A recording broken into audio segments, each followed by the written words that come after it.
I do not ask anyone to ignore their past experiences. Instead, seek a clearer understanding of the past.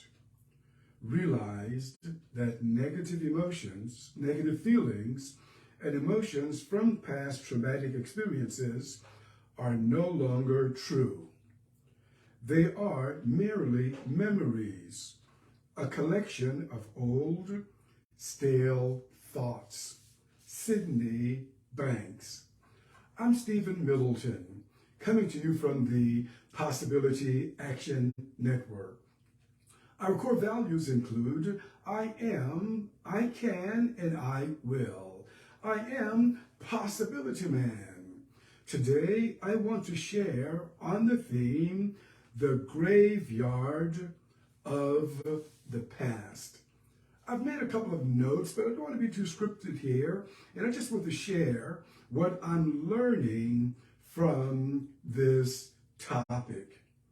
So what I care about is to understand what holds people back, what holds me back. And one of the things that holds people back is their familiarity with what they would call their past.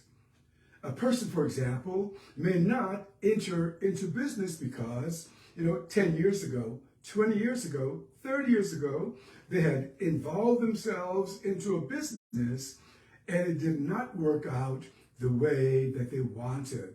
And because of that memory, because of that reflection, they may not try anything new. The same applies to a person's education. A person may have a teacher that's brutal with them. I had a few of those teachers when I was in graduate school. They told me that I could not write, that I was not an effective communicator. Had I listened to those individuals, I would not have continued my education. And I would not have gone beyond the status where those individuals had met me.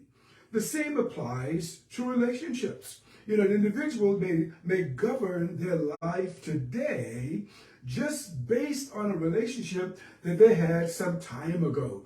Some people will go back 30 years into a relationship and say, because of those experiences, I will not pursue a relationship today. The same applies to families.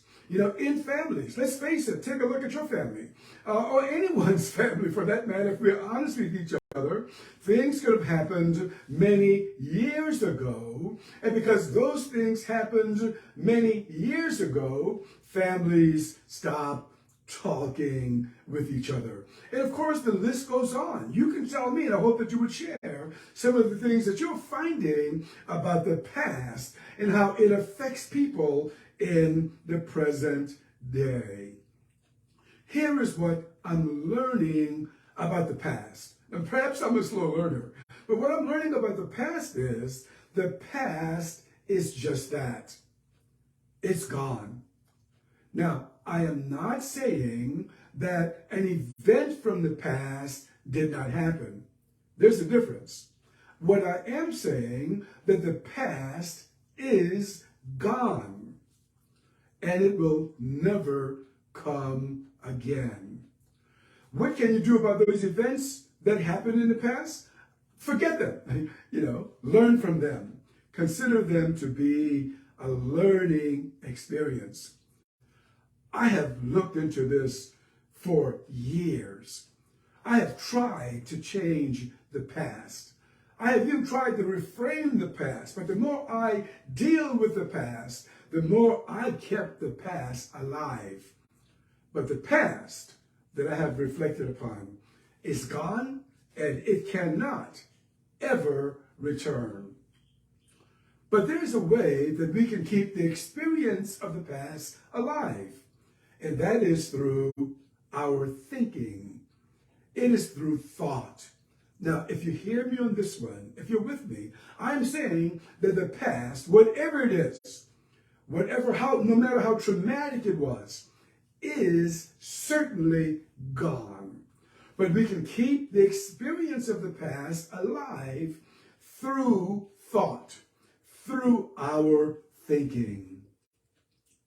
In my experience, another way of keeping the past alive is through your relationship with other people. For example, I was talking to someone just yesterday who was telling me that people did not like her. She said, it's happening again. She said, I changed churches and I'm finding the same people from my old church in my new church. And wherever I go, it seems as if I am replicating my experiences from the past. Here is what I have discovered about other people. The first thing, other people are right. If they don't like you, they don't like you.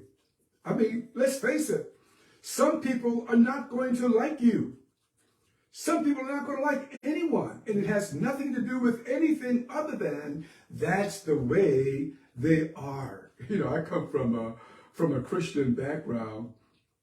And in my faith, many people did not like this Messiah who went about feeding the hungry, healing the sick. People didn't like him. You know, there's a saying, you probably have heard it. People would say things like, well, if they talk about the man who walked through the water, you know they're going to talk about you. So with other people, I'm learning, you got to be willing to say that, yeah, okay, some people will not like me. But I guarantee you, someone in the world will like you. Trust me on that one. The other thing I've learned about other people is that when you look at what they think, you're minding their business. Byron Katie, the writer and speaker, has written and recorded in many places. She says that, you know, it's your business, it's God's business, and other people's business. If you're minding other people's business, if you're minding God's business, who is minding your business? So what I've learned then for sure is that other people, whether they like you or not, that's their business. There was a writer, I don't have her name in front of me now, but she, you know, devoted a whole book to the subject, what you think about me is none of my business. I may review that book with you at some later day. So other people then, it's not your business. Some may not like you, that's not your business. It has nothing to do with you. So what do you do then about those moments when you have stressful thinking about the past? Notice now, I'm not suggesting that you should ignore all of your past. There's some past experiences that are wonderful. I can think of many of them in my life, and you can think of many of them in your life. But if you're enthralled, engaged in a stressful experience, it may cloud your judgment about all of your life experiences.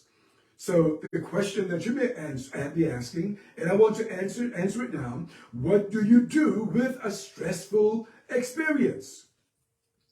Well, I want you to recognize that you're simply looking at a thought or feeling that's trapped in your mind, that's trapped in you, but it's not you. How is that possible? It's trapped because of focus. Of focus. You know, it's difficult to enjoy a beautiful sunset while at the same time entertain a stressful thought. It's difficult to read a wonderful piece of poetry or listen to a wonderful piece of music that's uplifting while at the same time maintain a stressful thought.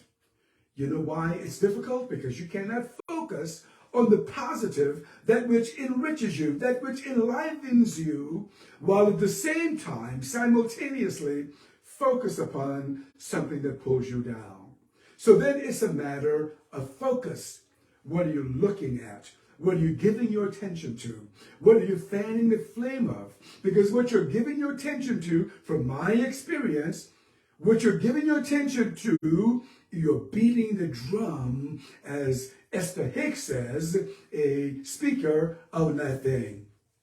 And the more you beat the drum of that thing, the more you keep that thing alive. The other way, you trap a stressful experience. Remember now, the stressful experiences of the past are gone, no matter how traumatic they were at the time. But you may keep them alive. One way I suggest is that by focusing on that thing. The other way is to review it, to continue to look at it. Continue, in my experience, continue to try to figure it out. There's nothing to figure out. There's nothing to review. It was a learning experience that, let's say, God put in your path just for you. There's nothing to do about that. So what do you do? Or you may ask, yeah, what do I try to do? And I'm not being perfect at this. What am I trying to do in my own life? I'm trying to learn how to release them. How do I release them? By not putting my attention on them, to let them flow on by. Have you noticed in your own experience that it's difficult to maintain, to hold on to one thought for a long period of time, no matter how stressful it is? You know, it has a tendency to go its own way if you let them go, if you not give them attention. Learn how to release them. Learn how to let them go. The other thing I'm learning is to allow them. That is, to allow a stressful thought that comes back into your world, allow it to be there. One way to do it is to try to fight it. You know, and the more you fight it, the more you beat the drum of that thing. I was watching a YouTube video just yesterday about a Shaolin monk who is considered to be a terrific fighter. And when his opponents tried to hit him and kick him, he simply relaxed. He relaxed his head. He relaxed his shoulders. He relaxed his body. And those individuals would be hitting away, but in that relaxed state, that particular fighter was not affected by the blows of his opponent in the ring. Learn how to release them. There's a book written by Hale Dwoskin that's entitled The Sedona Method, a very big book. I may review it here one day, where he does nothing other than talk about release, how to release, how to release. So learn how to release stressful thinking, stressful feeling, stressful memories. Allow them to just pass through. The last thing that I do, well, next to the last thing that I do, is that I like meditations. Now, I am not saying that I meditate. I don't sit, in a certain position and cross my legs and formally meditate, and that's great. Some people love it. But I meditate by listening to sacred teachings. I meditate by reading sacred literature. And I make it a part of my daily life, not just on, the day that's devoted to that. So I would encourage you then to find a practice or something, a way of being that you enjoy doing that brings you greater peace, that brings you, greater contentment. I do it by using sacred material, be it sacred literature or sacred teachings spoken by other people. And the last thing that I want to share with you is that I would invite you to never give up. Never give up. No matter how difficult the situation is in any moment. And of course, I have said before that in my world, I've been around people or worked in an environment of people where they committed suicide, where they felt so hopeless, where they felt so injured, where their minds told them to take their lives, and in that moment, they took their life. And I'm asking you, do not give up. And the people around you, the people in your life, encourage them to never give up. Because only in giving up can you lose this battle. You know, one of my sacred books, there is a passage that says, weeping may endure for a night, but joy comes in the morning. In that same sacred book, one of these writers that many of us respect, he said, there's one thing that I know, I forget those things that are behind me, and I reach for the mark that's in front of me. This individual, by the way, had consented to the murder of other people. He himself might have been a murderer. But he said that he was willing to forget those things that were in the past, that he would reach for those things that which were ahead of him. In that same sacred book, there's a guy that I like a great deal. You know his name. He said that, he was so infatuated with a woman, he stole another man's wife. And then he arranged to have that man murdered. And that individual was able to let his crime go. And that individual was able to reach for something else. And he devoted the rest of his life writing sacred material that inspires the world to this day. You don't know what your experience is going to produce out of you. You don't know what service you're going to render to the world because you had a bad patch in your life. You'll never know that if you give up. And I'm encouraging you today to never give up, no matter what. I'm Stephen Middleton, coming to you from the Possibility Action Network. Our core values include I am, I can, and I will. I am Possibility Man. Until next time, good day.